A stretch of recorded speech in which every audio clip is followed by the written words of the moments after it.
Olá,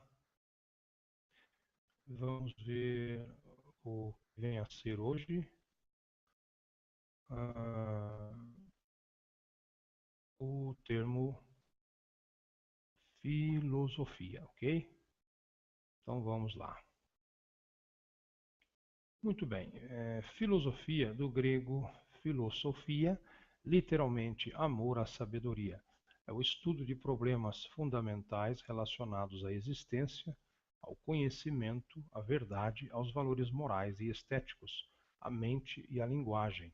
Ao abordar esses problemas, a filosofia se distingue da mitologia e da religião, por sua ênfase em argumentos racionais. Por outro lado, diferencia-se das pesquisas científicas por geralmente não recorrer a procedimentos empíricos em suas investigações. Entre seus métodos estão a argumentação lógica, a análise conceptual, as experiências de pensamento e outros métodos a priori. A filosofia ocidental surgiu na Grécia Antiga, no século VI a.C.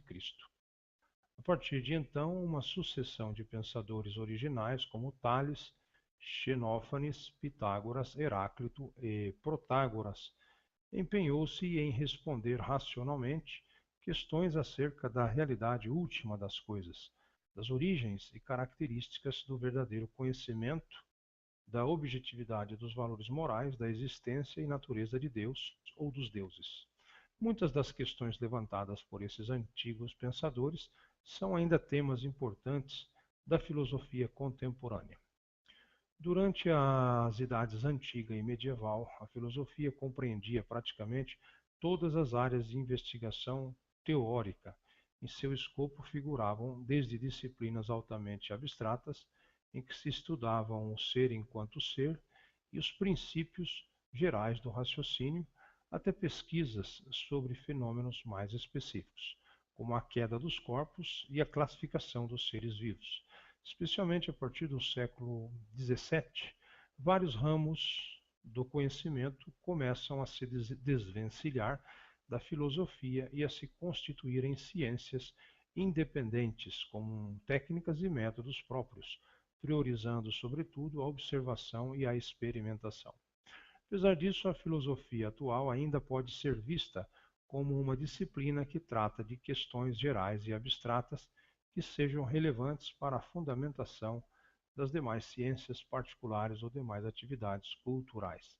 A princípio, tais questões não poderiam ser convenientemente tratadas por métodos científicos. Por razões de conveniência e especialização, os problemas filosóficos são agrupados em sub-áreas temáticas, entre elas mais tradicionais são a metafísica, a epistemologia, a lógica, a ética, a estética e a filosofia política. Introdução. As atividades a que nos dedicamos cotidianamente pressupõem a aceitação de diversas crenças e valores de que nem sempre estamos cientes. Acreditamos habitar num mundo constituído de diferentes objetos, de diversos tamanhos e diversas cores. Acreditamos que esse mundo organiza-se num espaço tridimensional e que o tempo se segue a sua marcha inexorável numa única direção. Acreditamos que as pessoas ao redor são em tudo semelhantes a nós, veem as mesmas coisas, têm os mesmos sentimentos e sensações e as mesmas necessidades. Buscamos interagir com outras pessoas e encontrar alguém com quem compartilhar a vida e talvez constituir família. O estudo nos leva a crer que essa é uma das condições para a nossa felicidade. Periodicamente reclamamos de abusos na televisão, em propagandas e noticiários, na crença de que há certos valores que estão sendo transgredidos por puro sensacionalismo. Em todos esses casos, nossas crenças e valores determinam nossas ações e atitudes, sem que eles sequer nos passem pela cabeça. Mas eles estão lá, profundamente arraigados e extremamente influentes, enquanto estamos ocupados em trabalhar, pagar as contas ou divertir-nos. Não vemos necessidade de questionar essas crenças e valores. Mas nada impede que, em determinado momento, façamos uma reflexão profunda sobre o significado desses valores e crenças fundamentais e sobre a sua consistência. É nesse estado de espírito que formularemos perguntas como: o que é a realidade em si mesma? O que há por trás daquilo que vejo, ouço e toco? O que é o espaço? E o que é o tempo? Se o que aconteceu há um centésimo de segundo atrás já é passado, será que o presente não é uma ficção? Será que tudo o que acontece é sempre antecedido por causas? O que é a felicidade e como alcançá-la? O que é o certo e o errado? O que é a liberdade? Essas perguntas são tipicamente filosóficas e refletem algo que poderíamos chamar de atitude filosófica perante o mundo e perante nós mesmos. É a atitude de nos voltarmos para as nossas crenças mais fundamentais e esforçar-nos por compreendê-las, avaliá-las e justificá-las. Muitas delas parecem ser tão óbvias que ninguém em sã consciência tentaria sinceramente questioná-las. Poucos colocariam em questão máximas como matar errado, a democracia é melhor que a ditadura, a liberdade de expressão e de opinião é um valor indispensável. Mas a atitude filosófica não reconhece domínios fechados à investigação, mesmo em relação a crenças e valores que consideramos absolutamente inegociáveis. A proposta da filosofia é a de submetê-los ao exame crítico, racional e argumentativo, de modo que a nossa adesão seja restabelecida em novo patamar. Em outras palavras, a proposta filosófica é de que, se é para sustentarmos certas crenças e valores, que sejam sustentados de maneira crítica e refletida. Muitos autores identificam essa atitude filosófica como uma espécie de habilidade ou capacidade de se admirar com as coisas, por mais prosaicas que sejam. Na base da filosofia estaria a curiosidade típica das crianças ou dos que não se contentam com respostas prontas. Platão, um dos pais fundadores da filosofia ocidental, afirmava que o sentimento de assombro ou admiração está na origem do pensamento filosófico. A admiração é a verdadeira característica do filósofo, não tem outra origem a filosofia. Platão, Teeteto. Na mesma linha afirmava Aristóteles: os homens começam e sempre começaram a filosofia movidos pela admiração. Aristóteles, Metafísica 12. Embora essa capacidade de admirar-se com a realidade possa estar na origem do pensamento filosófico, isso não significa que tal admiração provoque apenas e tão somente filosofia. O sentimento religioso, por exemplo, pode igualmente surgir dessa disposição. A aparente perfeição da natureza, as sincronias dos processos naturais, a complexidade dos seres vivos podem causar profunda impressão no indivíduo e levá-lo a indagar se o responsável por tudo isso não seria uma inteligência superior. Uma paisagem que a todos parecesse comum e sem atrativos poderia atrair de modo singular o olho do artista e fazê-lo criar uma obra de arte que revelasse nuances que escaparam ao olhar comum. Analogamente, embora a queda de objetos seja um fenômeno corriqueiro, se nenhum cientista tivesse considerado esse fenômeno surpreendente ou digno de nota, não saberíamos nada a respeito da gravidade. Esses exemplos sugerem que, além de certa atitude em relação à nossa experiência da realidade, há um modo de interpretar a realidade e nossas crenças a seu respeito que diferenciariam essa investigação da religião, da arte e da ciência. Ao contrário da religião, que se estabelece, entre outras coisas, sobre textos sagrados e sobre a tradição, a filosofia recorre apenas à razão para estabelecer certas teses e refutar outras. Como já mencionado acima, filosofia não admite dogmas. Não há, em princípio, crenças que não estejam sujeitas ao exame crítico da filosofia. Disso não decorre um conflito irreconciliável entre a filosofia e a religião. Há filósofos que argumentam em favor de teses caras às religiões, como, por exemplo, a existência de Deus e a imortalidade da alma. Mas um argumento propriamente filosófico em favor da imortalidade da alma apresentará como garantias apenas as suas próprias razões. Ele apelará somente ao assentimento racional, jamais à fé ou à obediência. Os artistas assemelham-se aos filósofos em sua tentativa de desbanalizar a nossa experiência do mundo, e alcançar assim uma compreensão mais profunda de nós mesmos e das coisas que nos cercam, mas a forma em que apresentam seus resultados é bastante diferente. Os artistas recorrem à percepção direta e à intuição, enquanto a filosofia tipicamente apresenta seus resultados de maneira argumentativa, lógica e abstrata. Mas se essa insistência na razão diferencia a filosofia da religião e da arte, o que a diferenciaria das ciências, uma vez que também essa privilegia uma abordagem metódica e racional dos fenômenos? A diferença é que os problemas tipicamente filosóficos não podem ser resolvidos por observação e experimentação. Não há experimentos e observações empíricas que possam decidir qual seria a noção de direitos humanos mais adequada do ponto de vista da razão. O mesmo vale para outras noções, tais como a liberdade, a justiça ou falta de moral. Não há como resolver em laboratório questões como quando tem início o ser humano, os animais podem ser sujeitos de direitos, em que medida o Estado pode interferir na vida dos cidadãos. As entidades microscópicas postuladas pelas ciências têm o mesmo grau de realidade que os objetos da nossa experiência cotidiana, pessoas, animais, mesas, cadeiras, etc. Em resumo, quando um tópico é defendido ou criticado com argumentos racionais, e essa defesa ou ataque não pode contar com observações e experimentos, para sua solução, estamos diante de um debate filosófico. A definição de filosofia, etimologia. A palavra filosofia do grego é uma composição de duas palavras, philos e sophia. A primeira é uma derivação de philia, que significa amizade, amor fraterno e respeito entre os iguais. A segunda significa sabedoria ou simplesmente saber. Filosofia significa, portanto, amizade pela sabedoria, amor e respeito pelo saber. E o filósofo, por sua vez, seria aquele que ama e busca a sabedoria, tem amizade pelo saber, deseja saber.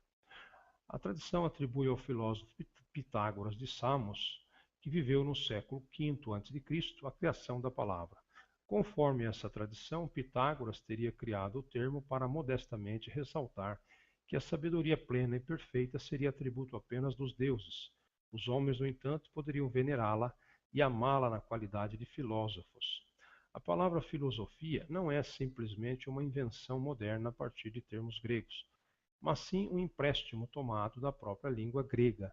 Os termos filósofos e filosofein já teriam sido empregados por alguns pré-socráticos, Heráclito, Pitágoras e Górgias, e pelos historiadores Heródoto e Tucídides. Em Sócrates e Platão é acentuada a oposição entre sofia e filosofia, em que o último termo exprime certa modéstia e certo ceticismo em relação ao conhecimento humano. O conceito de filosofia sofreu no transcorrer da história várias alterações e restrições em sua abrangência. As concepções do que seja a filosofia e quais são os seus objetos de estudo também se alteram conforme a escola ou movimento filosófico. Essa variedade presente na história da filosofia e nas escolas e correntes filosóficas torna praticamente impossível elaborar uma definição universalmente válida de filosofia. Definir a filosofia é realizar uma tarefa metafilosófica, em outras palavras, é fazer uma filosofia da filosofia. O sociólogo e filósofo alemão Georg Simmel ressaltou esse ponto ao dizer que um dos primeiros problemas da filosofia é o de investigar e estabelecer a sua própria natureza. Talvez a filosofia seja a única disciplina que se volte para si mesma desta maneira.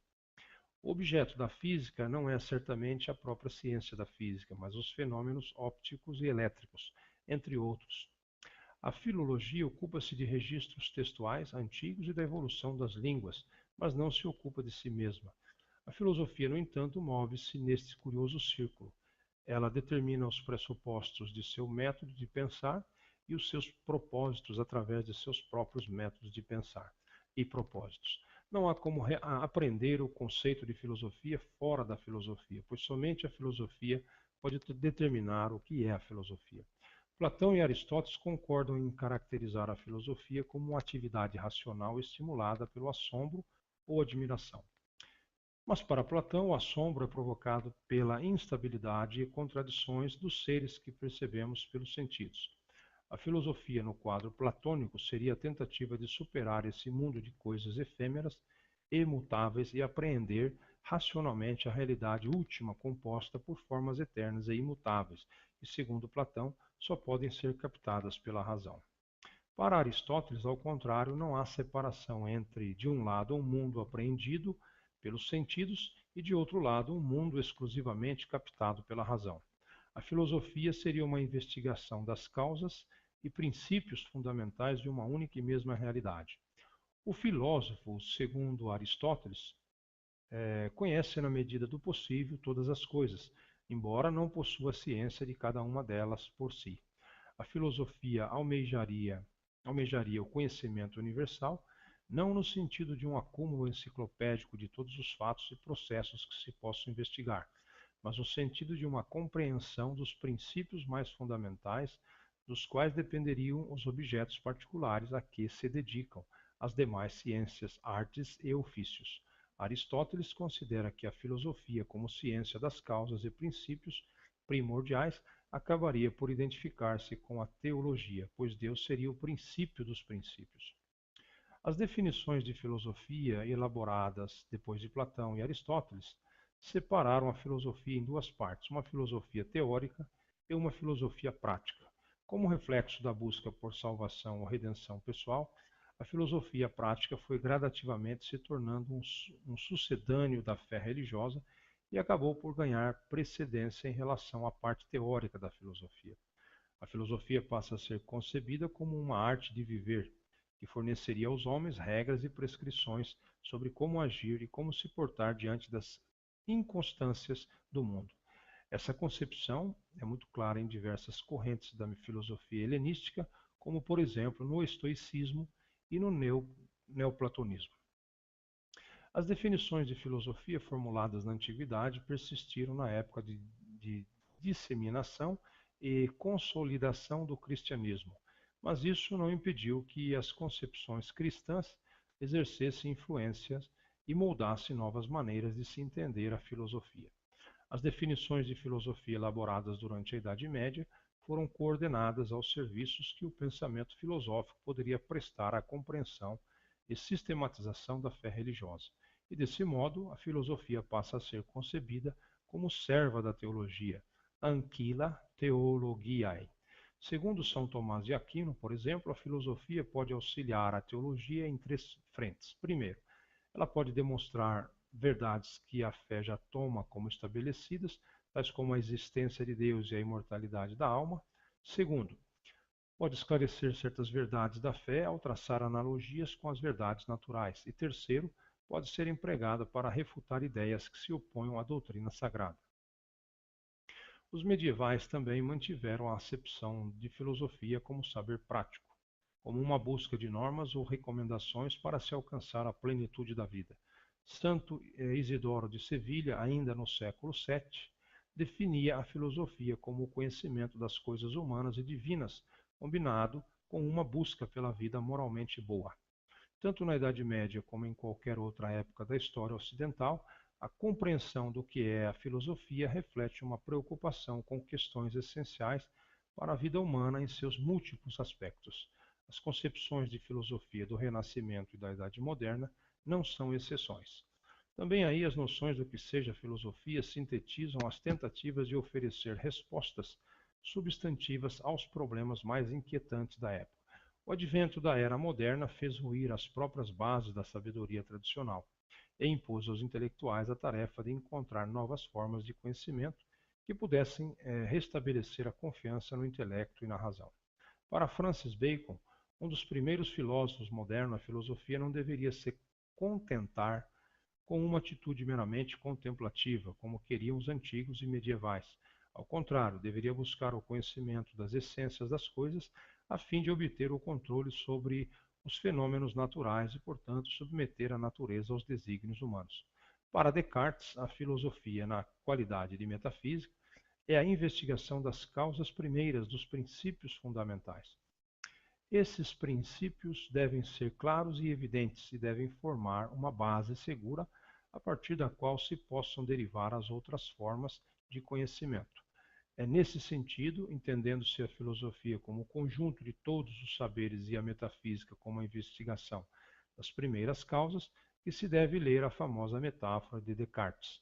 Assim, a filosofia é uma árvore cujas raízes são a metafísica, o tronco a física e os ramos que saem do tronco são todas as outras ciências.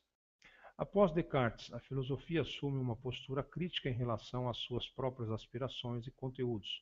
Os empiristas britânicos, influenciados pelas novas aquisições da ciência moderna, dedicaram-se a situar a investigação filosófica nos limites do que pode ser avaliado pela experiência.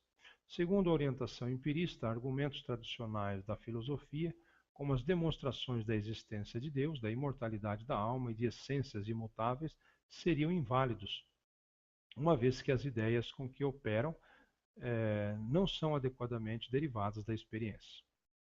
De maneira análoga, Kant, ao elaborar sua doutrina da filosofia transcendental, rejeita a possibilidade de tratamento científico de muitos dos problemas da filosofia tradicional, uma vez que a adequada solução deles demandaria recursos que ultrapassam as capacidades do intelecto humano. O empirismo britânico e o idealismo de Kant acentuam uma característica frequentemente destacada na filosofia, a de ser um pensar sobre o pensamento, ou um conhecer o conhecimento.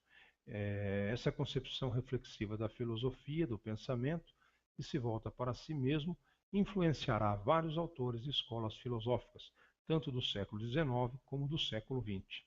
A fenomenologia, por exemplo, considerará a filosofia como um empreendimento eminentemente reflexivo. Segundo Edmund Husserl, o fundador da fenomenologia, a filosofia é uma ciência rigorosa dos fenômenos tal como nos aparecem, ou seja, tal como é a nossa consciência deles. Para descrevê-los, o filósofo deve pôr entre parênteses todas as suas pressuposições e preconceitos, até mesmo a certeza de que os objetos existem, e restringir-se apenas aos conteúdos da consciência. Com a virada linguística do início do século XX, muitos filósofos passam a considerar a filosofia como uma análise de conceitos. Para Wittgenstein, os problemas filosóficos tradicionais são todos resultados de confusões linguísticas, e a tarefa do filósofo seria de esclarecer o modo como os conceitos são empregados a fim de explicitar tais confusões. Numa abordagem mais positiva sobre a atividade filosófica, Strawson considera que a filosofia é análoga à gramática, assim como os estudiosos da gramática explicitam as regras que os falantes inconscientemente empregam. A filosofia explicitaria conceitos-chave que na construção de nossas concepções e argumentos adotamos sem ter plena consciência de suas implicações e relações. A lista de concepções da filosofia propostas ao longo de sua história pode ser estendida indefinidamente. Sua variedade é tão grande que dificilmente se pode encontrar um elemento que perpasse todas as concepções em todas as épocas. Mas não se pode esquecer que as antigas concepções de filosofia tornaram-se algo obsoletas frente ao avanço de outras disciplinas que antes se abrigavam à sombra excessivamente vasta da filosofia. As concepções de autores antigos e medievais, e mesmo de alguns modernos, consideravam indiscriminadamente como filosóficas investigações que hoje denominamos simplesmente de científicas. Assunto como as leis do movimento, a estrutura da matéria e o funcionamento dos processos psicológicos, que hoje consideramos como temas da física, da química e da psicologia, respectivamente, eram todos reunidos na noção de filosofia natural. Após a Revolução Científica do século XVII, as investigações da filosofia natural foram gradualmente se desvencilhando da filosofia e se constituíram em domínios específicos e independentes de pesquisa. De certa forma, os problemas clássicos da filosofia formam hoje um conjunto de assuntos elusivos que não se dobram ou se dobraram à metodologia indutiva e experimental das ciências. Mas isso não implica dizer que a filosofia atual seja mero resíduo do processo de crescimento e consolidação da ciência moderna. Dizer isto seria esquecer o aspecto profundamente dinâmico e reflexivo da filosofia. A reflexão filosófica não é algo que ocorra num limbo intelectual. Ela acompanha de perto a evolução das ciências, da política, da religião e das artes. Essa evolução tende a apresentar novos problemas e desafios que, por escaparem ao estrito domínio da disciplina em que surgiram, podem ser chamados de filosóficos. Talvez não haja uma resposta categórica à pergunta: o que é filosofia? Os filósofos divergem entre si sobre o que fazem, os problemas filosóficos ramificam-se indefinidamente e os métodos variam conforme a concepção do que seja o trabalho filosófico. Talvez a afirmação de Simmel de que só é possível entender a filosofia no âmbito da filosofia possa ser tomada como uma advertência quando contrastada com um amplo espectro de conceitos sobre a sua natureza. Ao adotar uma das diferentes orientações filosóficas, tratamos de determinados problemas e adotamos determinados métodos para tentar esclarecê-los, mas dado que há outras concepções, conforme outros métodos e conforme outras finalidades. Devemos modestamente reconhecer que essas concepções alternativas têm o mesmo direito de ostentar o título de filosofia que a nossa concepção. Os métodos da filosofia.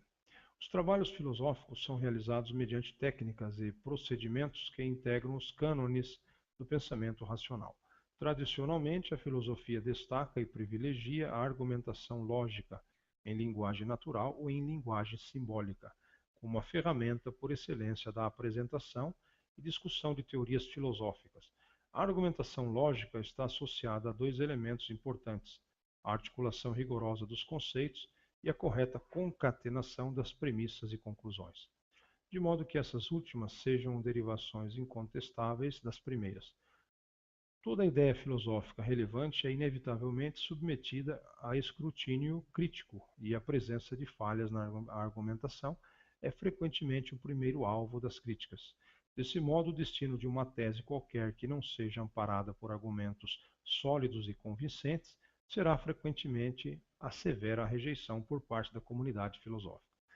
Embora a reflexão sobre os princípios e métodos da lógica só tenha sido realizada pela primeira vez por Aristóteles, a ênfase na argumentação lógica e na crítica à solidez dos argumentos é uma característica que acompanha a filosofia desde os seus primórdios.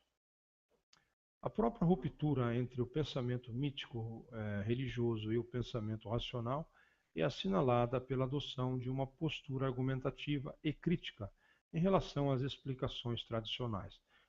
Quando Anaximandro rejeitou as explicações de seu mestre, Tales de Mileto, e propôs concepções alternativas sobre a natureza e estrutura do cosmos, o pensamento humano dava seus primeiros passos em direção ao debate franco, público e aberto de ideias, orientado apenas por critérios racionais de correção, como forma destacada de se aperfeiçoar o conhecimento, e abandonava assim as narrativas tradicionais sobre a origem e composição do universo, apoiadas na autoridade inquestionável da tradição ou em ensinamentos esotéricos. Mas não se pode restringir os métodos da filosofia apenas à ênfase geral na argumentação lógica e na crítica sistemática às teorias apresentadas. Nas grandes tradições da história da filosofia, pode ser identificadas duas orientações bem abrangentes, cujos objetivos e técnicas tendem a diferir radicalmente. Existem as escolas que privilegiam uma abordagem analítica dos problemas filosóficos e aquelas que optam por uma abordagem predominantemente sintética ou sinóptica. A orientação analítica é exemplificada nos trabalhos filosóficos que se dedicam à decomposição de um conceito em suas partes constituintes, e é um exemplo criterioso das relações lógicas e conceituais explicitadas pela análise. O exemplo clássico é a análise do conceito de conhecimento. A reflexão sobre a natureza do conhecimento levou os filósofos a decompor a noção de conhecimento em três noções associadas: crença, verdade e justificação. Para que algo seja conhecimento, é imprescindível que seja antes uma crença. Em outras palavras, o conhecimento é uma espécie diferenciada do gênero, mais abrangente da crença. A pergunta óbvia que essa primeira constatação sugere é: o que diferencia então o conhecimento das demais formas de crença? Nesse ponto, o exame do conceito conduz a duas noções distintas. Em primeiro lugar, a noção da verdade, da noção da verdade. Intuitivamente, separamos as crenças falsas das verdadeiras.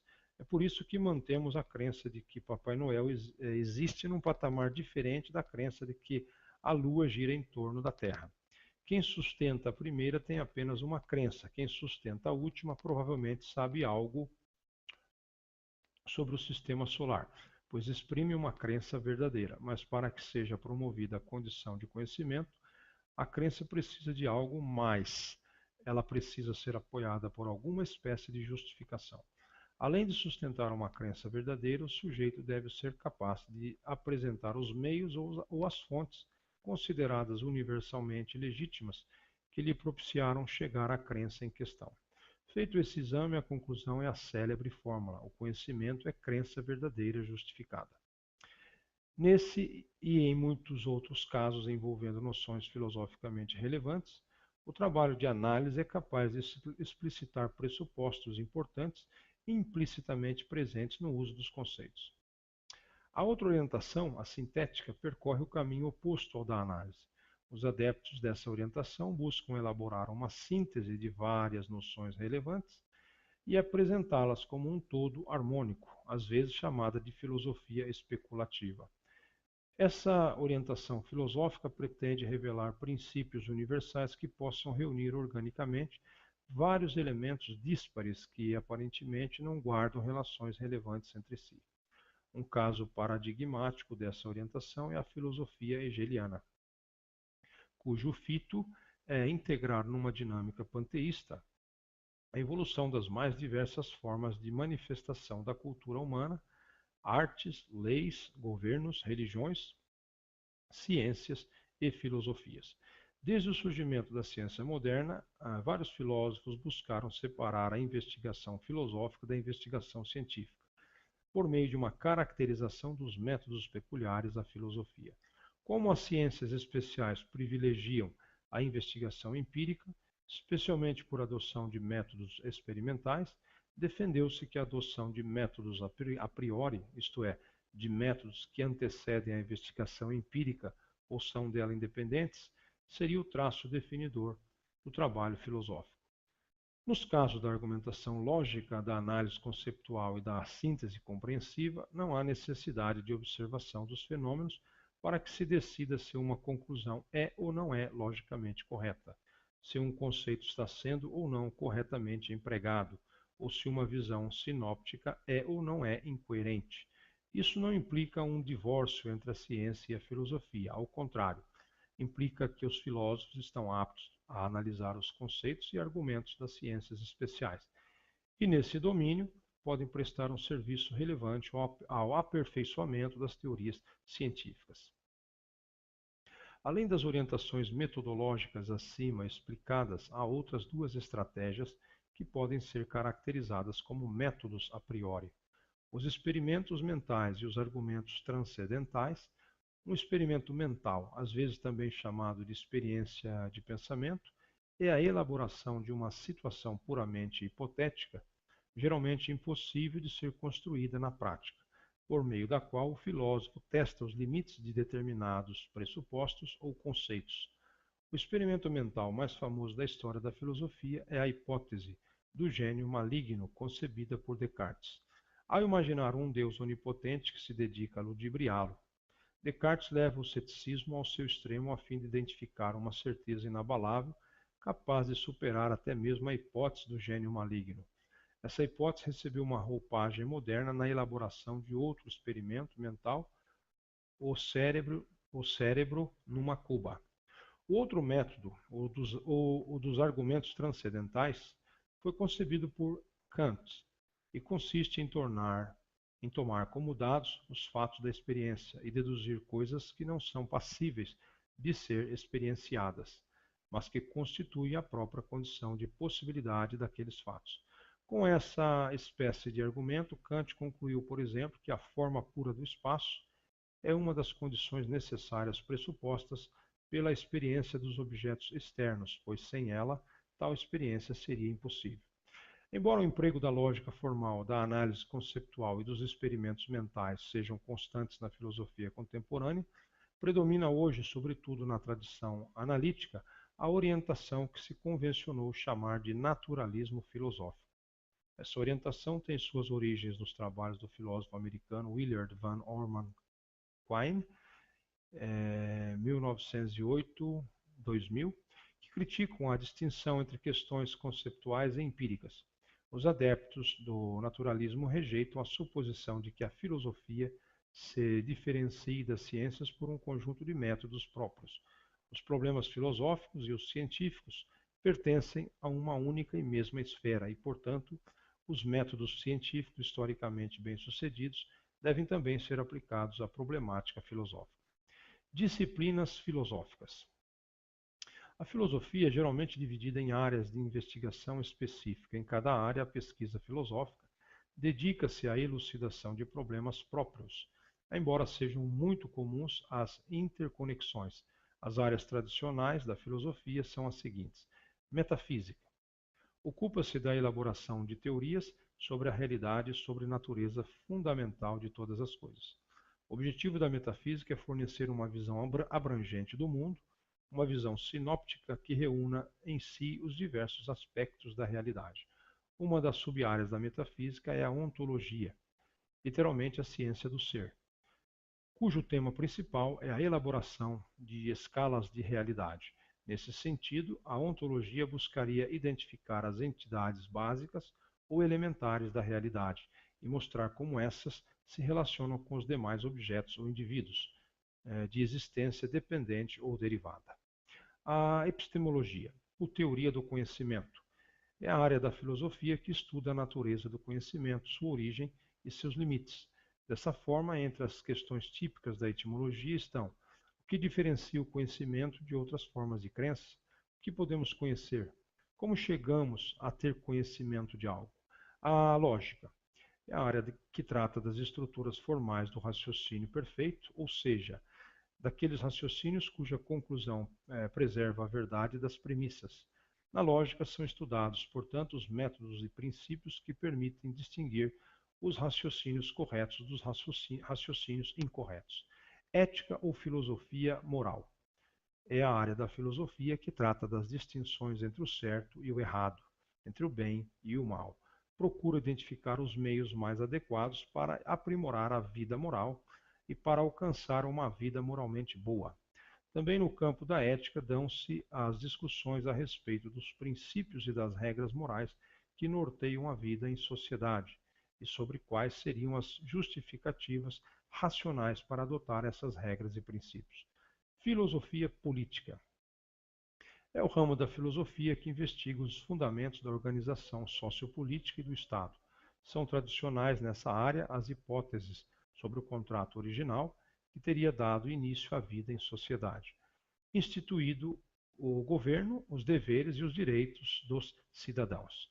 Muitas dessas situações hipotéticas são elaboradas no intuito de recomendar mudanças ou reformas políticas aptas a aproximar as sociedades concretas de um determinado ideal político. Estética ou filosofia da arte. Entre as investigações dessa área encontram-se aquelas sobre a natureza da arte e da experiência estética, sobre como a experiência estética se diferencia de outras formas de experiência e sobre o próprio conceito de belo. Evolução histórica, pensamento mítico e pensamento filosófico. Como em muitas outras sociedades antigas, as narrativas míticas desempenharam uma função central na sociedade grega.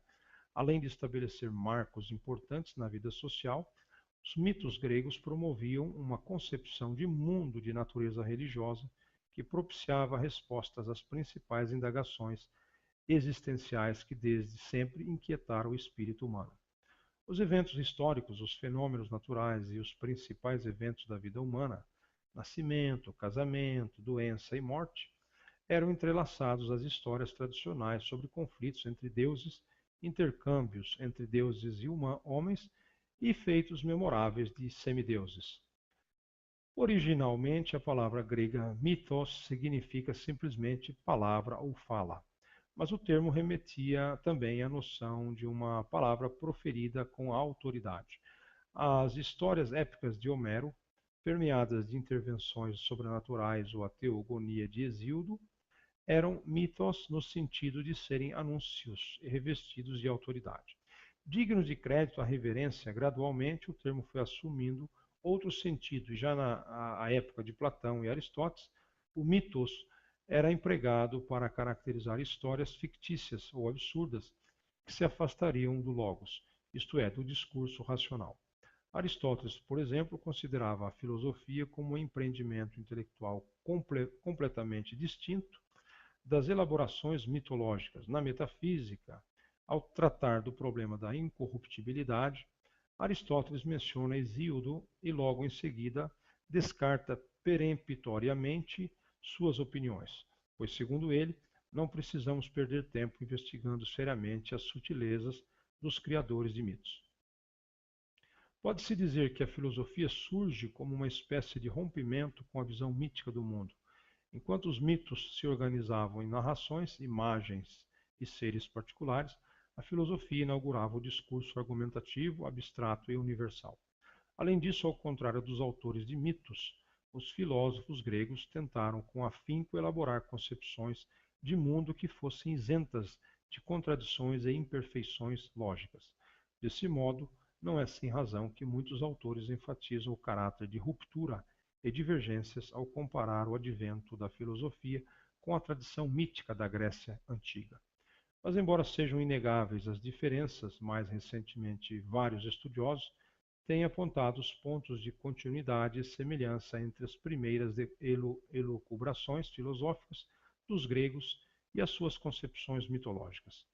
Para esses autores, as peculiaridades da tradição mítica grega favoreceram o surgimento da filosofia grega e os primeiros filósofos empenharam-se numa espécie de sacralização e despersonalização das narrativas tradicionais sobre o surgimento e organização do cosmos. A filosofia antiga teve início no século VI a.C. e se estendeu até a decadência do Império Romano no século V depois de Cristo. Pode-se dividi-la em 4 períodos. Primeiro, o período dos pré-socráticos. Segundo, um período humanista em que Sócrates e os sofistas trouxeram as questões morais para o centro do debate filosófico. Terceiro, o período áureo da filosofia em Atenas, em que despontaram Platão e Aristóteles. Quarto, e o período helenístico. Às vezes se distingue um quinto período que compreende os primeiros filósofos cristãos e os neoplatonistas. Os dois autores mais importantes da filosofia antiga em termos de influência posterior foram Platão e Aristóteles. Os primeiros filósofos gregos, geralmente chamados de pré-socráticos, dedicaram-se a especulações sobre a constituição e a origem do mundo. O principal intuito desses filósofos era descobrir um elemento primordial, eterno e imutável que fosse a matéria básica de todas as coisas. Essa substância imutável era chamada de physis, palavra grega cuja tradução literal seria natureza, mas que na concepção dos primeiros filósofos compreendia a totalidade dos seres, inclusive entidades divinas. E por essa razão os primeiros filósofos também foram conhecidos como os fisiologoi, literalmente fisiólogos. Isto é, os filósofos que se dedicavam ao estudo da physis. A questão da essência material imutável foi a primeira feição assumida por uma inquietação que percorreu praticamente toda a filosofia grega. Essa inquietação pode ser traduzida na seguinte pergunta: existe uma realidade imutável por trás das mudanças caóticas dos fenômenos naturais? Já os próprios pré-socráticos propuseram respostas extremas a essa pergunta. Parmênides, de Eleia, defendeu que a perene mutação das coisas não passa de uma ilusão dos sentidos, pois a razão revelaria que o ser é único, imutável e eterno. Heráclito, de Éfeso, por outro lado, defendeu uma posição diametralmente oposta. A própria essência das coisas é mudança, e seriam vãos os esforços para buscar uma realidade imutável. Tais especulações, que combinavam a oposição entre realidade e aparência com a busca de uma matéria primordial, culminaram na filosofia atomista de Leucipo e Demócrito. Para esses filósofos, a substância de todas as coisas seriam partículas minúsculas e invisíveis, os átomos, em perene movimentação no vácuo. E os fenômenos que testemunhamos cotidianamente são resultado da combinação, separação e recombinação desses átomos. A teoria de Demócrito representou o ápice da filosofia da physis, mas também o seu esgotamento. As transformações sociopolíticas, especialmente em Atenas, já impunham novas demandas aos sábios da época. A democracia ateniense solicitava novas habilidades intelectuais, sobretudo a capacidade de persuadir. É nesse momento que se destacam os filósofos que se dedicam justamente a ensinar a retórica e as técnicas de persuasão, os sofistas. O ofício dessa nova espécie de filósofos trazia como pressuposto a ideia de que não há verdades absolutas. O importante seria dominar as técnicas de boa argumentação, pois dominando essas técnicas o indivíduo poderia defender qualquer opinião sem se preocupar com a questão de sua veracidade. De fato, para os sofistas, a busca da verdade era uma pretensão inútil. A verdade seria apenas uma questão de aceitação coletiva de uma crença e, a princípio, não haveria nada que impedisse que o que hoje é tomado como verdade amanhã fosse considerado uma tolice. O contraponto a esse relativismo dos sofistas foi Sócrates. Embora partilhasse com os sofistas certa indiferença em relação aos valores tradicionais, Sócrates dedicou-se à busca de valores perenes. Sócrates não deixou nenhum registro escrito de suas ideias. Tudo o que sabemos dele chegou-nos através do testemunho de seus discípulos e contemporâneos. Segundo dizem, Sócrates teria defendido que a virtude é conhecimento e as faltas morais provêm da ignorância. O indivíduo que adquirisse o conhecimento perfeito seria inevitavelmente bom e feliz. Por outro lado, essa busca simultânea do conhecimento e da bondade deve começar pelo exame profundo de si mesmo e das crenças e de valores aceitos acriticamente. Segundo contam, Sócrates foi um inquiridor implacável e fez fama por sua habilidade de levar à exasperação os seus antagonistas. Ao concidadão que se dizia justo, Sócrates perguntava: o que é justiça? E depois se dedicava a demolir todas as tentativas de responder à pergunta. A atitude de Sócrates acabou por lhe custar a vida. Seus adversários conseguiram levá-lo a julgamento por impiedade e corrupção de jovens. Sócrates foi condenado à morte, mas especificamente a envenenar-se com cicuta. Segundo o relato de Platão, seu mais famoso discípulo, Sócrates, cumpriu a sentença com absoluta serenidade e destemor. Coube a Platão levar adiante os ensinamentos do mestre e superá-los. Platão realiza a primeira grande síntese da filosofia grega. Em seus diálogos, combinam-se as antigas questões dos pré-socráticos com as urgentes questões morais e políticas, o discurso racional com a intuição mística, a elucubração lógica com a obra poética, os mitos com a ciência. Segundo Platão, os nossos sentidos só nos permitem perceber uma natureza caótica em que as mudanças e as diversidades aparentam não obedecer a nenhum princípio regulador. Mas a razão, ao contrário, é capaz de ir além dessas aparências e captar as formas imutáveis que são as causas e modelos de tudo o que existe. A geometria fornece um bom exemplo. Ao demonstrar seus teoremas, os geômetras empregam figuras imperfeitas. Por mais acurado que seja o compasso, os desenhos de círculos sempre conterão irregularidades e imperfeições. As figuras sensíveis do círculo estão sempre aquém de seu modelo. E esse modelo é a própria ideia de círculo, concebível apenas pela razão. O mesmo ocorre com os demais seres. Os cavalos que vemos são todos diferentes entre si, mas há um princípio unificador, a ideia de cavalo, que nos faz chamar a todos de cavalos. Com os valores não seria diferente. As diferentes opiniões sobre questões morais e estéticas devem-se a uma visão empobrecida das coisas. Os que empreenderam uma busca sincera alcançarão a concepção do belo em si mesmo e do bem em si mesmo. Ao contrário do que o termo ideias possa sugerir, Platão não as considera como meras construções psicológicas. Ao contrário, ele lhes atribui realidade objetiva. As ideias constituem um mundo suprassensível, ou seja, uma dimensão que não podemos ver e tocar, mas que podemos captar com os olhos da razão. Essa é a famosa teoria das ideias de Platão, Ele a ilustra numa alegoria igualmente célebre, a alegoria da caverna. Platão nos convida a imaginar uma caverna em que se acham vários prisioneiros. Eles estão amarrados de tal maneira que só podem ver a parede do fundo da caverna. Às costas dos prisioneiros há um muro da altura de um homem. Por trás desse muro transitam várias pessoas carregando estátuas de diversas formas. Todas elas são réplicas de coisas que vemos cotidianamente: árvores, pássaros, casas, etc. Há também uma grande fogueira atrás desse muro e dos carregadores. A luz da fogueira faz com que as sombras das estátuas sejam projetadas sobre o fundo da parede. Os barulhos e falas dos carregadores reverberam no fundo da caverna, dando aos prisioneiros a impressão de que são oriundos das sombras que eles veem. Nessa situação imaginária, os prisioneiros pensariam que as sombras e os ecos constituem tudo o que existe. Como nunca puderam ver nada além das sombras projetadas na parede da caverna, acredito que apenas as sombras são reais. Após apresentar esse cenário, Platão sugere que, se um desses prisioneiros conseguisse se libertar, veria com surpresa que as estátuas que sempre estiveram atrás dos prisioneiros são mais reais do que aquelas sombras.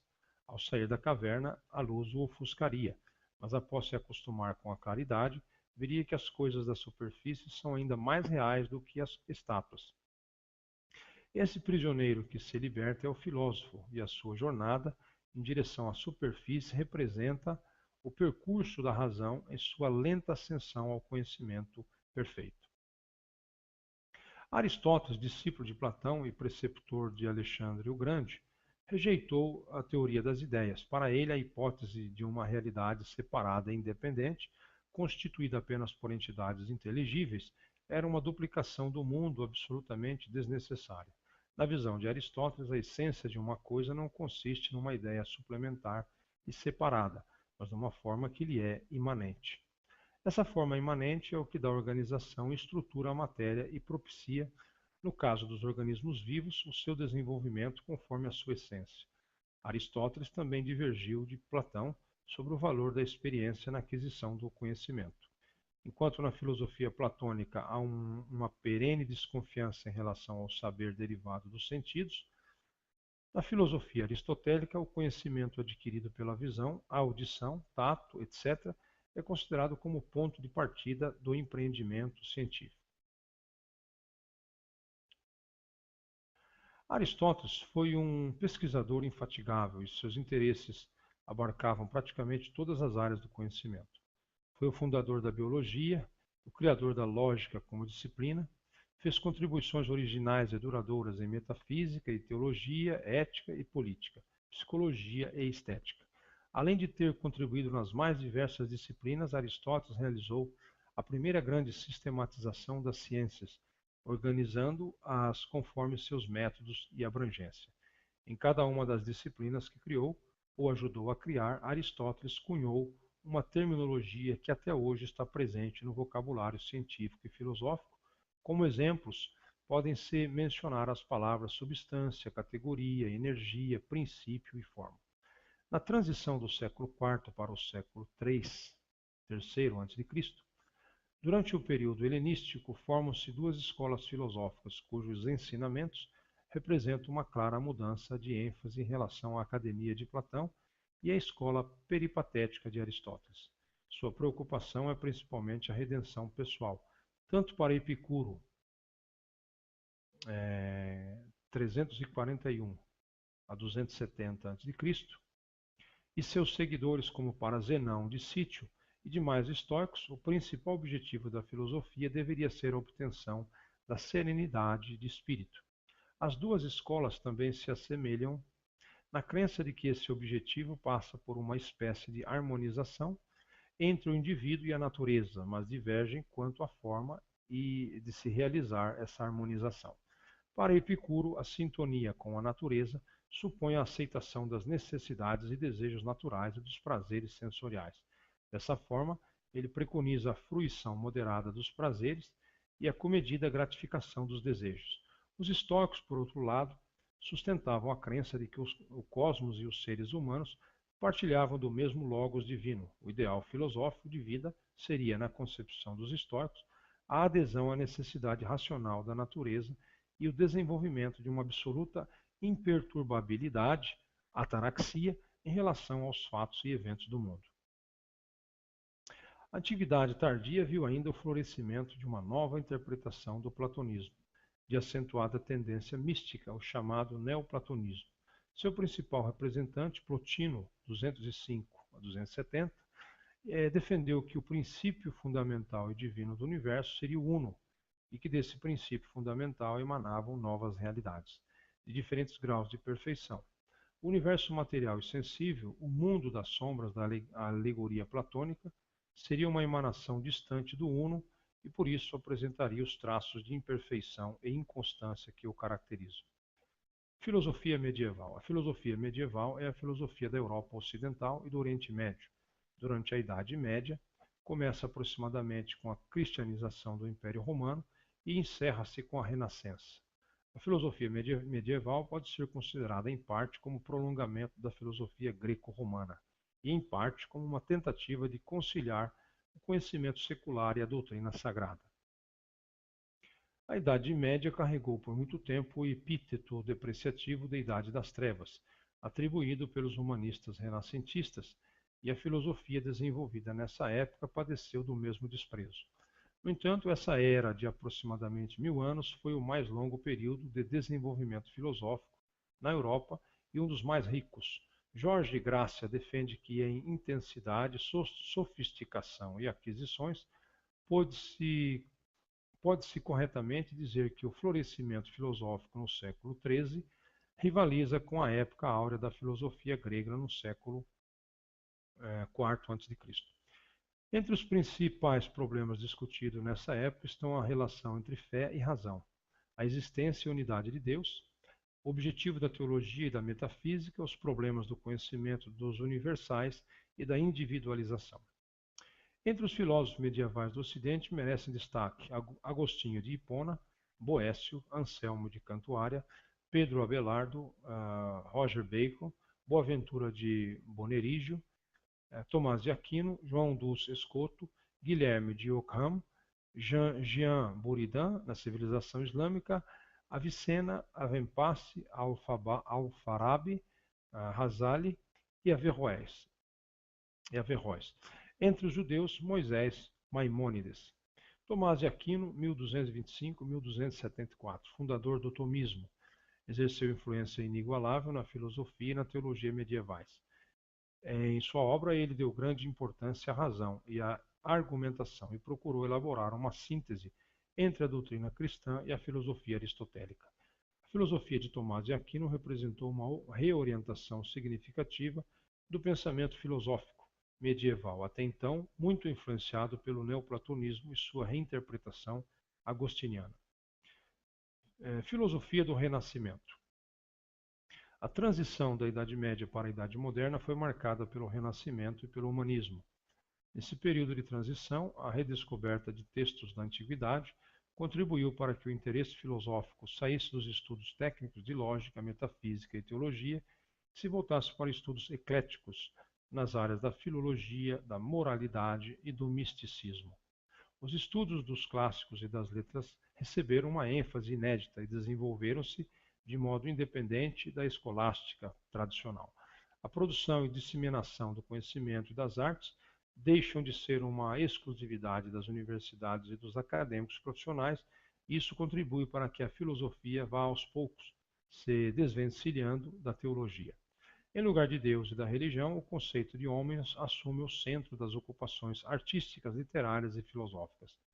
O Renascimento revigorou a concepção da natureza como um todo orgânico, sujeito à compreensão e influência humanas. De uma forma ou de outra, essa concepção está presente nos trabalhos de Nicolau de Cusa, Giordano Bruno, Bernardino Telésio e Galileu Galilei. Essa reinterpretação da natureza é acompanhada, em muitos casos, de um intenso interesse por magia, hermetismo e astrologia, considerados então como instrumentos de compreensão e manipulação da natureza. À medida que a autoridade eclesial cedia lugar à autoridade secular e que o foco dos interesses voltava-se para a política em detrimento da religião, as rivalidades entre os estados nacionais e as crises internas demandavam não apenas soluções práticas emergenciais, mas também uma profunda reflexão sobre questões pertinentes à filosofia política. Desse modo, a filosofia política, que por vários séculos esteve dormente, recebeu um novo impulso durante o renascentismo. Nessa área, destacam-se as obras de Nicolau Maquiavel e Jean Bodin. Filosofia moderna. A filosofia moderna é caracterizada pela preponderância da epistemologia sobre a metafísica. A justificativa dos filósofos modernos passa para essa alteração estava, em parte, na ideia de que, antes de querer conhecer tudo o que existe, seria conveniente conhecer o que se pode conhecer. Geralmente considerado como o fundador da filosofia moderna, o cientista, matemático e filósofo francês René Descartes, 1596-1650, redirecionou o foco da discussão filosófica para o sujeito pensante. O projeto de Descartes era o de assentar o edifício do conhecimento sobre bases seguras e confiáveis. Para tanto, acreditava ele ser necessário um procedimento prévio de avaliação crítica e severa de todas as fontes do conhecimento disponível, num procedimento que ficou conhecido como dúvida metódica. Segundo Descartes, ao adotar essa orientação, constatamos que resta como certeza inabalável a ideia de um eu pensante. Mesmo que o sujeito ponha tudo em dúvida, se ele duvida é porque pensa, e se pensa é porque existe. Essa linha de raciocínio foi celebrizada pela fórmula penso, logo existo, cogito, ergo sum. A partir dessa certeza fundamental, Descartes defendia ser possível deduzir rigorosamente, ao modo de um geômetra, outras verdades fundamentais acerca do sujeito, da natureza, do conhecimento e da realidade. No projeto cartesiano estão presentes três pressupostos básicos. Primeiro, a matemática, ou o método dedutivo. Adotado pela matemática, é o método a ser seguido pelos filósofos. Segundo, existem ideias inatas, absolutamente verdadeiras, que de alguma forma estão desde sempre inscritas no espírito humano. Terceiro, a descoberta dessas ideias inatas não depende da experiência, elas são alcançadas exclusivamente pela razão. Esses três pressupostos também estão presentes na filosofia de Gottfried Wilhelm Leibniz, 1646 a 1716, e Baruch Spinoza, 1632-1677, e constitui a base do movimento filosófico denominado racionalismo. Se os racionalistas priorizavam o modelo matemático, a filosofia antagônica, o empirismo, enfatizava os métodos indutivos das ciências experimentais. O filósofo John Locke, 1632-1704, propôs a aplicação desses métodos na investigação da própria mente humana. Em patente confronto com os racionalistas, Locke argumentou que a mente chega a um mundo completamente vazia de conteúdo. É uma espécie de lousa em branco, ou tábula rasa, e todas as ideias com que ela trabalha são necessariamente originárias da experiência. Esse pressuposto também é adotado pelos outros dois grandes filósofos do empirismo britânico, George Berkeley, 1685-1753, e David Hume, 1711-1776. As ideias do empirismo inglês também se difundiram na França, e o entusiasmo com as novas ciências levou os intelectuais franceses a defender uma ampla reforma cultural que remodelasse não só a forma de se produzir conhecimento, mas também as formas de organização social e política. Esse movimento amplo e contestatório ficou conhecido como Iluminismo. Os filósofos iluministas rejeitavam qualquer forma de crença que se baseasse apenas na tradição e na autoridade, em especial as divulgadas pela Igreja Católica. Um dos marcos do iluminismo francês foi a publicação da Enciclopédia, elaborada sob a direção de Jean Le Rond d'Alembert e Denis Diderot. Essa obra enciclopédica inovadora incorporou vários dos valores defendidos pelos iluministas e contou com a colaboração de vários de seus nomes mais destacados como Voltaire, Montesquieu e Rousseau. Em 1781, Immanuel Kant publicou a sua famosa Crítica da Razão Pura. em que propõe uma espécie de síntese entre as teses racionalistas e empiristas.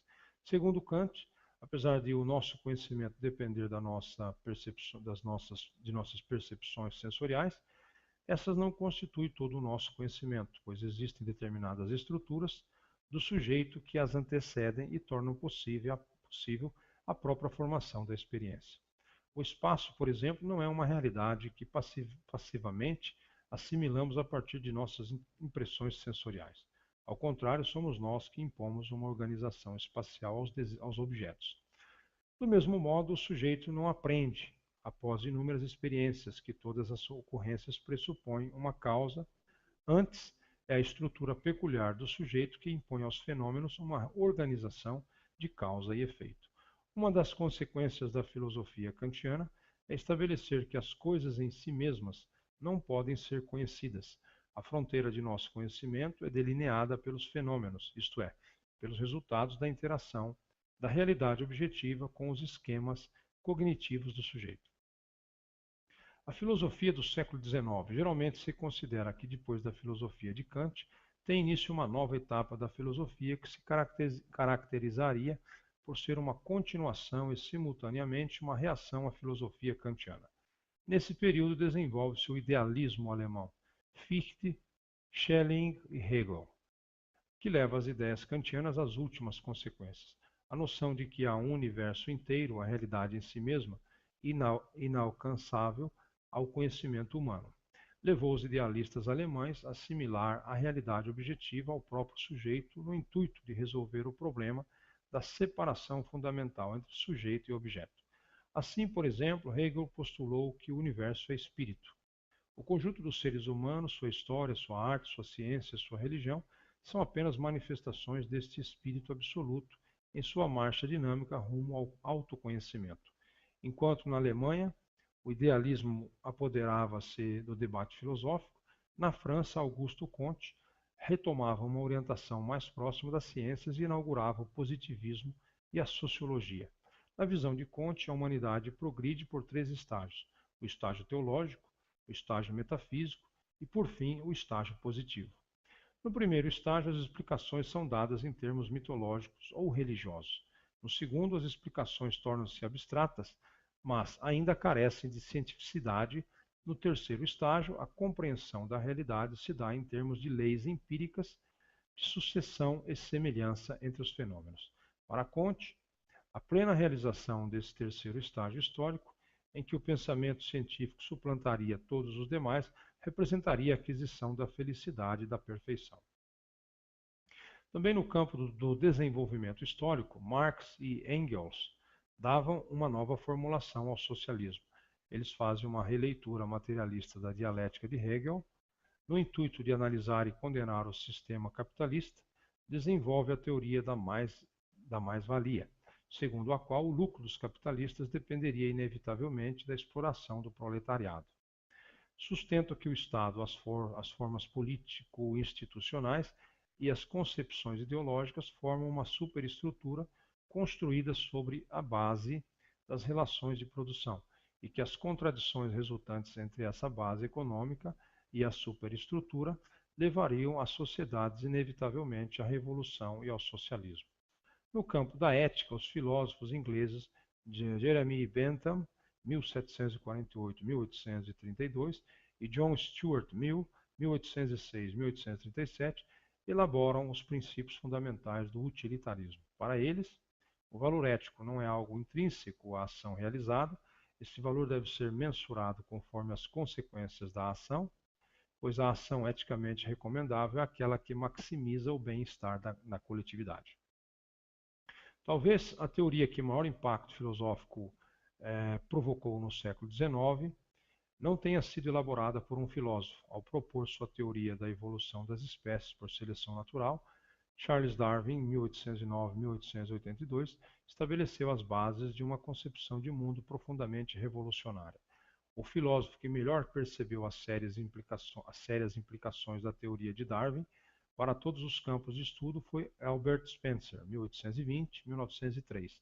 Em várias publicações, Spencer elaborou uma filosofia evolucionista que aplicava os princípios da teoria da evolução aos mais variados assuntos, especialmente a psicologia, ética e sociologia. Também no século XIX surgem filósofos que colocam em questão a primazia da razão e ressaltam os elementos voluntaristas e emotivos do ser humano e de suas concepções de mundo e sociedade. Entre esses destacam-se Arthur Schopenhauer, 1788-1860, Soren Kierkegaard, 1813-1855, e Friedrich Nietzsche, 1844-1900, tomando como ponto de partida a filosofia kantiana. Schopenhauer defende que o mundo dos fenômenos, o mundo que representamos em ideias e que julgamos compreender, não passa de uma ilusão e que a força motriz por trás de todos os nossos atos e ideias é uma vontade cega, indomável e irracional. Kierkegaard condena todas as grandes elaborações sistemáticas, universalizantes e abstratas da filosofia. Considerado um precursor do existencialismo, Kierkegaard enfatiza que as questões prementes da vida humana só podem ser superadas por uma atitude religiosa. Essa atitude, no entanto, demanda uma escolha individual e passional contra todas as evidências, até mesmo contra a razão. Nietzsche, por sua vez, anuncia que Deus está morto e declara, portanto, a falência de todas as concepções éticas, políticas e culturais que se assentam na doutrina cristã. Em substituição aos antigos valores, Nietzsche prescreve um projeto de vida voluntarista aos mais nobres, mais capazes, mais criativos, em suma, aqueles em que fosse mais forte a vontade de potência. Filosofia do século XX. No século XX, a filosofia tornou-se uma disciplina profissionalizada das universidades. Semelhante às demais disciplinas acadêmicas, desse modo tornou-se também menos geral e mais especializada. Na opinião de um proeminente filósofo, a filosofia tem se tornado uma disciplina altamente organizada, feita por especialistas para especialistas. O número de filósofos cresceu exponencialmente, expandiu-se o volume de publicações e multiplicaram-se as sub-áreas de rigorosa investigação filosófica. Hoje, não só o campo mais amplo da filosofia é demasiadamente vasto para uma única mente, mas algo similar também é verdadeiro em muitas de suas sub-áreas altamente especializadas. Nos países de língua inglesa, a filosofia analítica tornou-se a escola dominante. Na primeira metade do século, foi uma escola coesa, fortemente modelada pelo positivismo lógico, unificada pela noção de que os problemas filosóficos podem e devem ser resolvidos por análise lógica. Os filósofos britânicos Bertrand Russell e George Edward Moore são geralmente considerados os fundadores desse movimento. Ambos romperam com a tradição idealista que predominava na Inglaterra em fins do século XIX e buscaram um método filosófico que se afastasse das tendências espiritualistas e totalizantes do idealismo. Moore dedicou-se a analisar crenças do senso comum e a justificá-las diante das críticas da filosofia acadêmica. Russell, por sua vez, buscou reaproximar a filosofia da tradição empirista britânica e sintonizá-la com as descobertas e avanços científicos. Ao elaborar sua teoria das descrições definidas, Russell mostrou como resolver um problema filosófico empregando os recursos da nova lógica matemática. A partir desse novo modelo proposto por Russell, vários filósofos se convenceram de que a maioria dos problemas da filosofia tradicional, se não todos, não seriam nada mais que confusões propiciadas pelas ambiguidades e imprecisões da linguagem natural. Quando tratamos uma linguagem científica rigorosa, esses problemas revelar-se-iam como simples confusões e mal-entendidos. Uma postura ligeiramente diferente foi adotada por Ludwig Wittgenstein, discípulo de Russell. Segundo Wittgenstein, os recursos da lógica matemática serviriam para revelar as formas lógicas que se escondem por trás da linguagem comum. Para Wittgenstein, a lógica é a própria condição de sentido de qualquer sistema linguístico. Essa ideia está associada à sua teoria pictórica do significado, segundo a qual a linguagem é capaz de representar o mundo por ser uma figuração lógica dos estados de coisas que compõem a realidade. Sob a inspiração dos trabalhos de Russell e de Wittgenstein, o Círculo de Viena passou a defender uma forma de empirismo que assimilasse os avanços realizados nas ciências formais, especialmente na lógica. Essa versão atualizada do empirismo tornou-se universalmente conhecida como neopositivismo ou positivismo lógico.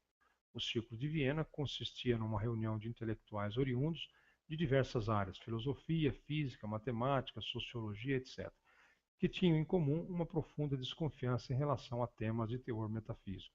Para esses filósofos e cientistas, caberia à filosofia elaborar ferramentas teóricas aptas a esclarecer os conceitos fundamentais das ciências e revelar os pontos de contato entre os diversos ramos do conhecimento científico.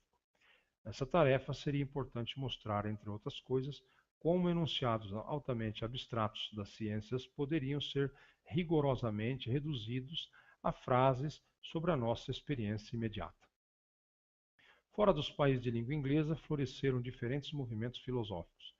Entre esses destacaram-se a fenomenologia, a hermenêutica, o existencialismo e versões modernas do marxismo.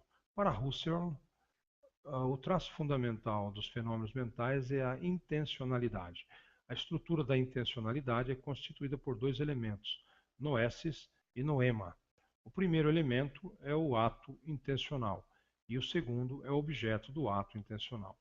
A ciência da fenomenologia trata do significado da essência dos objetos da consciência, a fim de revelar a estrutura da consciência. O fenomenólogo deve pôr entre parênteses a realidade empírica. Segundo Husserl, os procedimentos fenomenológicos desvelam o ego transcendental, que é a própria base e fonte de unidade do eu empírico. Coube a um dos alunos de Husserl, o filósofo alemão Martin Heidegger, 1889-1976, construir uma filosofia que mesclasse a fenomenologia, a hermenêutica e o existencialismo. O ponto de partida de Heidegger foi a questão clássica da metafísica: o que é o ser?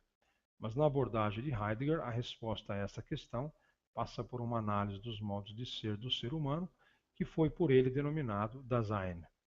O Dasein é o único ser que pode se admirar com a sua própria existência e indagar o sentido do seu próprio ser.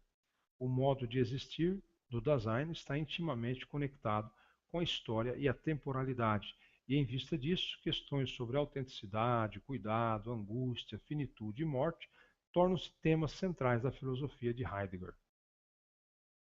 Movimentos filosóficos da atualidade. Filosofia clínica. A filosofia clínica é um termo utilizado para definir diversos conceitos filosóficos voltados à terapia da alma, usando o potencial prático da filosofia como recurso terapêutico para indivíduos, organizações ou empresas através de consultas individuais, discussões de grupo, seminários, palestras, viagens ou café filosóficos. No Brasil, o termo está fortemente vinculado ao movimento realizado pelo filósofo Lúcio Pachter e vem sendo apontado como uma ferramenta terapêutica de grande monta.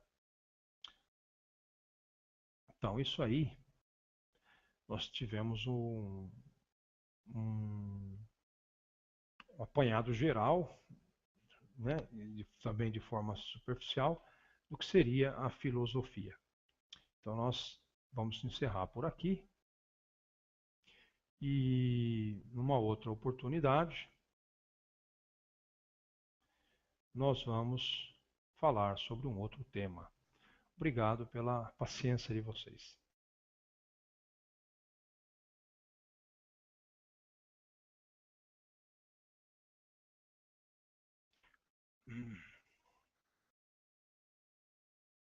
Olá,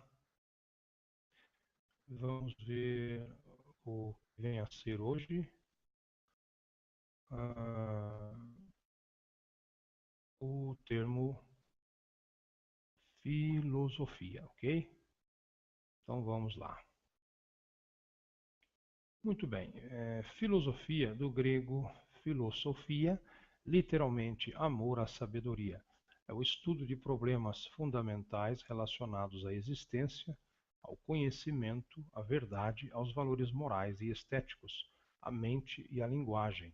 Ao abordar esses problemas, a filosofia se distingue da mitologia e da religião por sua ênfase em argumentos racionais. Por outro lado, diferencia-se das pesquisas científicas por geralmente não recorrer a procedimentos empíricos em suas investigações. Entre seus métodos estão a argumentação lógica, a análise conceptual, as experiências de pensamento e outros métodos a priori. A filosofia ocidental surgiu na Grécia Antiga, no século VI a.C. A partir de então, uma sucessão de pensadores originais como Tales, Xenófanes, Pitágoras, Heráclito e Protágoras empenhou-se em responder racionalmente questões acerca da realidade última das coisas, das origens e características do verdadeiro conhecimento, da objetividade dos valores morais, da existência e natureza de Deus ou dos deuses. Muitas das questões levantadas por esses antigos pensadores são ainda temas importantes da filosofia contemporânea. Durante as idades antiga e medieval naturais, a complexidade dos seres vivos podem causar profunda impressão no indivíduo e levá-lo a indagar se o responsável por tudo isso não seria uma inteligência superior. Uma paisagem que a todos parecesse comum e sem atrativos poderia atrair de modo singular o olho do artista e fazê-lo criar uma obra de arte que revelasse nuances que escaparam ao olhar comum. Analogamente, embora a queda de objetos seja um fenômeno corriqueiro, se nenhum cientista tivesse considerado esse fenômeno surpreendente ou digno de nota, não saberíamos nada a respeito da gravidade. Esses exemplos sugerem que, além de certa atitude em relação à nossa experiência da realidade, há um modo de interpretar a realidade e nossas crenças a seu respeito que diferenciariam essa investigação da religião, da arte e da ciência. Ao contrário da religião, que se estabelece, entre outras coisas, sobre textos sagrados e sobre a tradição, a filosofia recorre apenas à razão para estabelecer certas teses e refutar outras. Como já mencionado acima, a filosofia não admite dogmas. Não há, em princípio, crenças que não estejam sujeitas ao exame crítico da filosofia. Disso não decorre um conflito irreconciliável entre a filosofia e a religião.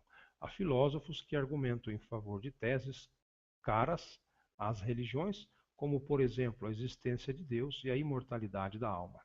Mas um argumento propriamente filosófico em favor da imortalidade da alma apresentará como garantias apenas as suas próprias razões. Ele apelará somente ao assentimento racional, jamais à fé ou à obediência.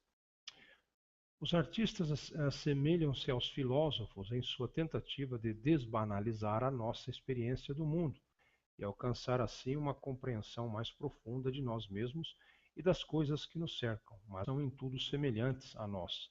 Veem as mesmas coisas, têm os mesmos sentimentos e sensações e as mesmas necessidades. Buscamos interagir com outras pessoas e encontrar alguém com quem compartilhar a vida e talvez constituir família. O estudo nos leva a crer que essa é uma das condições para a nossa felicidade. Periodicamente reclamamos de abusos na televisão, em propagandas e noticiários, na crença de que há certos valores que estão sendo transgredidos por puro sensacionalismo. Em todos esses casos, nossas crenças e valores determinam nossas ações e atitudes, sem que eles sequer nos passem pela cabeça. Mas eles estão lá, profundamente arraigados e extremamente influentes, enquanto estamos ocupados em trabalhar, pagar as contas ou divertir-nos. Não vemos necessidade de questionar essas crenças e valores. Mas nada impede que, em determinado momento, façamos uma reflexão profunda sobre o significado desses valores e crenças fundamentais e sobre a sua consistência. É nesse estado de espírito que formularemos perguntas como: o que é a realidade em si mesma? O que há por trás daquilo que vejo, ouço e toco? O que é o espaço? E o que é o tempo? Se o que aconteceu há um centésimo de segundo atrás já é passado, será que o presente não é uma ficção? Será que tudo o que acontece é sempre antecedido por causas? O que é a felicidade e como alcançá-la?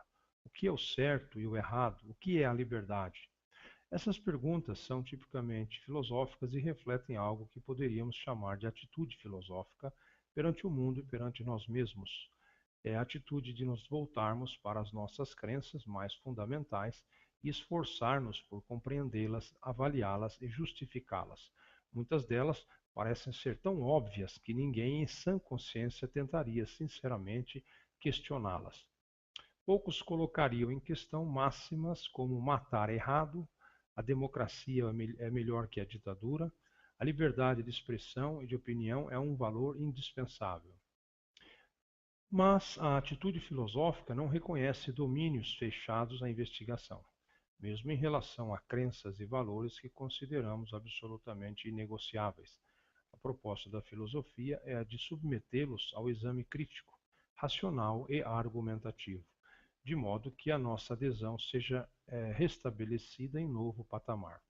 Em outras palavras, a proposta filosófica é de que, se é para sustentarmos certas crenças e valores, que sejam sustentados de maneira crítica e refletida. Muitos autores identificam essa atitude filosófica como uma espécie de habilidade ou capacidade de se admirar com as coisas, por mais prosaicas que sejam. Na base da filosofia estaria a curiosidade típica das crianças ou dos que não se contentam com respostas prontas. Platão, um dos pais fundadores da filosofia ocidental, afirmava que o sentimento de assombro ou admiração está na origem do pensamento filosófico. A admiração é a verdadeira característica do filósofo, não tem outra origem a filosofia. Platão, Teeteto. Na mesma linha afirmava Aristóteles: os homens começam e sempre começaram a filosofia movidos pela admiração. Aristóteles, Metafísica 12.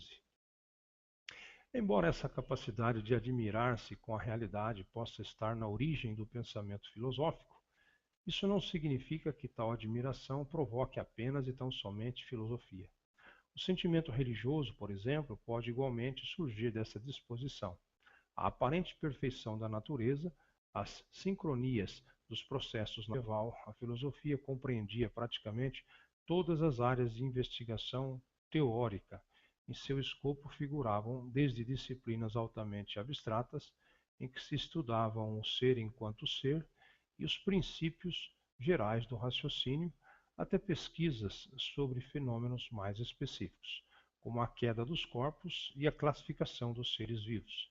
Especialmente a partir do século XVII, vários ramos do conhecimento começam a se desvencilhar da filosofia e a se constituir em ciências independentes, com técnicas e métodos próprios, priorizando, sobretudo, a observação e a experimentação.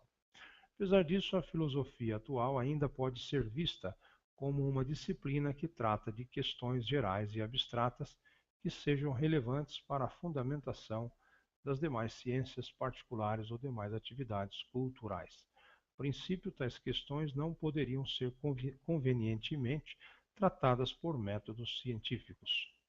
Por razões de conveniência e especialização, os problemas filosóficos são agrupados em sub-áreas temáticas, entre elas mais tradicionais são a metafísica, a epistemologia, a lógica, a ética, a estética e a filosofia política.